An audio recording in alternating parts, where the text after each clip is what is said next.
Hello all. తిరుపతికి ఎప్పుడైనా వెళితే ఇలా దర్శనం చేసుకొని అలా వచ్చేసేలాగా అస్సలు ప్లాన్ చేయొద్దు.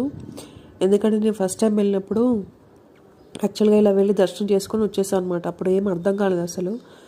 బట్ ఈసారి వెళ్ళినప్పుడు మాత్రం నేను ఫుల్ డే అక్కడ తిరుమలలోనే ఉన్నాను. అన్నీ తిరిగాను. అసలు గుడి ఎలా ఉంది, గుడి చుట్టూ ఏమున్నాయి, అది ఇదని.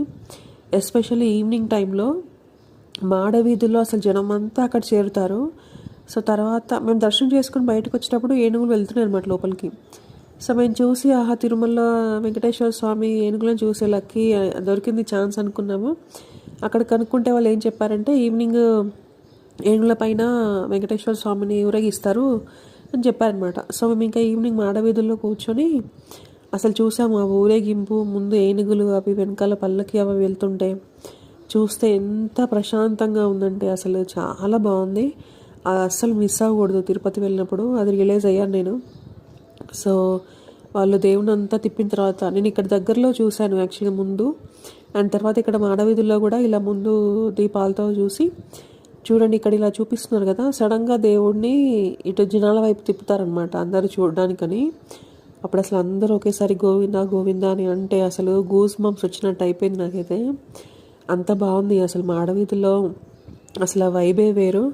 డెఫినెట్గా మీరు దర్శనం చేసుకున్నా కూడా ఒక డే మొత్తం అక్కడ స్పెండ్ చేసి, వీలైతే 2 days నెక్స్ట్ డే కూడా స్పెండ్ చేస్తేనే మీకు అసలు తిరుమల ఏంటి, ఎక్కడెక్కడ ఏమున్నాయి, ఎలా జరుగుతాయి అనేది అర్థమైతేనే మనకు సాటిస్ఫాక్షన్ ఉంటుంది. దర్శనం అయింది, అన్నీ చూశాను అని. ఇలా వచ్చి అలా దర్శనం చేసుకొని వెళ్ళిపోతే మాత్రం మనకేం అర్థం కాదు, ఏది కంప్లీట్గా ఆ ఫీల్ రాదు.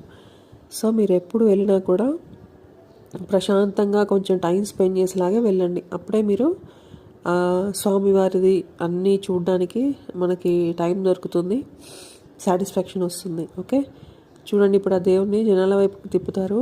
అప్పుడు అసలు ఆ ఆనందం చూడాలి అందరికీ.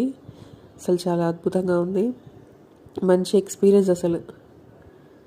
సో మీరు అలా ట్రై చేయండి. Okay, thank you, bye.